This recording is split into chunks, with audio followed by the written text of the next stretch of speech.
সূরা ইখলাস কখন পাঠ করলে সাথে সাথে ফলাফল পাবেন? ভালো করে বুঝেন। সূরা ইখলাস হচ্ছে পবিত্র কোরআনুল কারীমের ভিতরে ছোট সূরাদের ভিতরে অন্যতম একটি সূরা। তবে ফজিলতের দিক থেকে সূরা ইখলাস হচ্ছে গুরুত্বপূর্ণ ফজিলত, এবং এই সূরাটা এমন একটা সময় আল্লাহ পাক রব্বুল আলামিন নাজিল করে দিয়েছেন যখন আল্লাহ রাসূল সাল্লাল্লাহু আলাইহি ওয়াসাল্লাম দ্বীনের প্রচার করতে লাগলেন। এমন সময় আল্লাহ পাক রব্বুল আলামিন এক আল্লাহর দাওয়াত দিতে লাগলেন।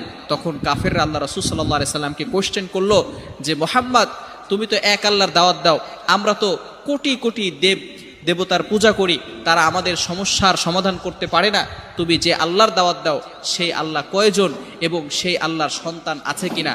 সাথে সাথে আল্লাহ পাক রব্বুল আলামিন এই কাফেরদের প্রশ্নের উত্তরে আল্লাহ রাসূল সাল্লাল্লাহু আলাইহি সাল্লামের কাছে এই সূরাটি নাজিল করলেন, কুল হুয়াল্লাহু আহাদ আল্লাহুস সামাদ লাম ইয়ালিদ ওয়া লাম ইউলাদ ওয়া লাম ইয়াকুল লাহু কুফুয়ান আহাদ। আল্লাহ পাক রব্বুল আলামিন এক, অদ্বিতীয়, এবং আল্লাহ